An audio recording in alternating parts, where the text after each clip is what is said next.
안녕하세요. 피부사랑 피부럽TV 피부과 전문의 방숙현입니다. 코로나로 인한 일상의 변화가 1년이 훅 넘어갔네요.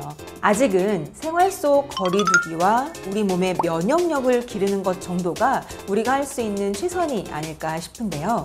오늘은 코로나 시대에 돈 들이지 않고도 우리 몸의 면역력을 키울 수 있는 생활 속 좋은 꿀팁들을 소개해 드릴게요. 면역력은 우리 몸 외부에서 세균, 바이러스 등 이런 물질이 침입했을 때 싸우는 능력을 말합니다. 면역력이 높은 사람은 같은 바이러스 침입에도 그 증세가 경미하게 나타나 일상생활로의 회복이 빠르겠죠. 그렇다면 코로나19 감염 위험의 상황에서 우리가 할 수 있는 생활 속 면역 관리 습관은 어떤 것이 있을까요? 첫 번째, 매일 실천 가능한 적당한 운동입니다. 가벼운 운동이나 마사지부터 시작하면 콜티솔을 비롯한 호르몬 밸런스에 도움이 되어 면역력을 높일 수 있는데요. 고강도의 운동을 목표로 삼아서 조금 하다가 못하는 것보다는 매일매일 실천 가능한 쉬운 운동을 해보는 것을 추천드립니다. 예를 들어 하루 5,000보 걷기. TV 볼 때 30분간 제자리 걷기 정도면 되는데요. 만보 걷기는 많이 들어보셨죠? 하지만 5,000보 걷기는 좀 낯설을 수 있을 거예요. 만보 걷기가 물론 더 좋겠지만 만보 걷기 해보시면 시간이 1시간 조금 넘게 걸릴 수 있는데 매일 이렇게 시간을 내기가 조금은 어려워서 결국은 며칠 하다가 못하고 또 다시 하고 이렇게 반복해 본 경험이 있으실 거예요. 차라리 5,000보를 목표로 삼으시면 계단을 이용한다거나 가까운 곳에 갈 때 차를 타지 않고 걷는 등 조금만 걷기를 신경 써주셔도 목표 달성이 쉬워서 매일매일 하기에 어려움이 없으실 거예요. 이렇게 목표치를 낮추는 대신 매일 해주는 운동이 우리 몸의 면역력에는 더욱 도움이 됩니다. 두 번째, 원푸드 다이어트 하지 않고 골고루 먹기입니다. 봄이 되면서 옷차림이 가벼워지고 모두들 다이어트에 다시 몰입하시는 분들이 많으신데요. 물론 저도 포함이겠죠.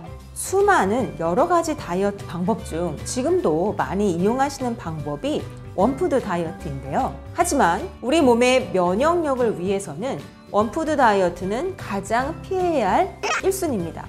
면역력에 있어서 우리의 먹거리는 굉장히 중요하죠. 면역력의 30%는 뇌에서, 70%는 우리의 장에서 만들어지기 때문입니다. 우리가 섭취한 음식물은 장내에서 미생물에 의해 체내 면역 시스템과 연계되어 면역 체계를 강화시킵니다.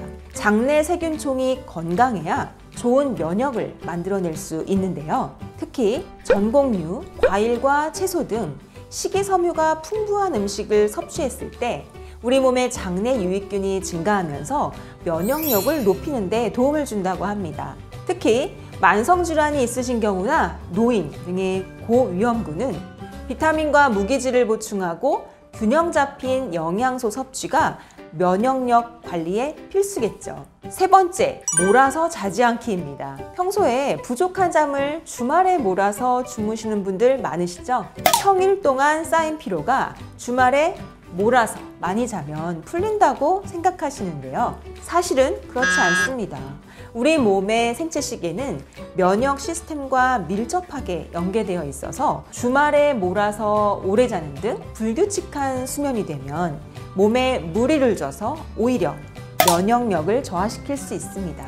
물론 평상시에 수면도 중요합니다. 수면이 부족하면 면역세포인 T세포가 줄어들어 면역력을 감소시켜 코로나19와 같은 호흡기 바이러스 감염 위험을 높일 수 있겠죠. 적어도 하루에 7시간 이상 수면 시간을 유지하는 것이 중요하고요. 같은 시간에 기상하고 규칙적인 생활을 하는 것이 필요합니다. 네 번째는 스트레스 관리입니다. 이 면역은 뇌에서 30%가 만들어진다고 말씀드렸죠. 결국은 이 뇌가 편안한 상태여야 하는 거죠. 긍정적인 감정을 느끼면 세로토닌, 도파민 등의 신경 전달 물질이 활성화되어서 우리 몸의 자율신경계 균형을 잡아주고 면역세포가 증가하여 면역력 증강에 도움을 줍니다. 따라서 적절한 스트레스와 이를 해소하는 충분한 휴식이 반복되었을 때 우리 몸의 면역 시스템은 건강한 상태를 유지하게 되겠죠. 우리 몸에서 세로토닌이 왕성하게 분비되려면 하루에 20분 정도 신선한 아침 태양을 받으면서 걷는 것이 좋다고 합니다. 자율신경 조정은 물론이고 비타민 D 활성으로 뇌가 최상의 컨디션이 될 수 있다고 하는데요. 코로나19가 가져온 변화 상황에서 유연한 생각을 가지려고 노력하고 또 이러한 상황에 대한 이해를 하고 대처 방안을 찾는 것이 조절의 힘을 강화하고 스트레스 관리에 도움을 줄 수 있습니다. 5번째는 우리 몸의 체온을 유지하기입니다. 우리 몸의 체온이 1도 떨어지면 면역력이 30%, 대사력은 12%가 떨어진다고 합니다. 따라서 건강 체온인 36.5도에서 37도 정도를 유지하시는 것이 좋고요. 한국인은 교감신경의 우세로 혈관이 축소되어서 저체온이 많다는 점을 기억하시면 좋겠습니다. 피부사랑 피부럽TV 피부과 전문의 방숙현이었습니다.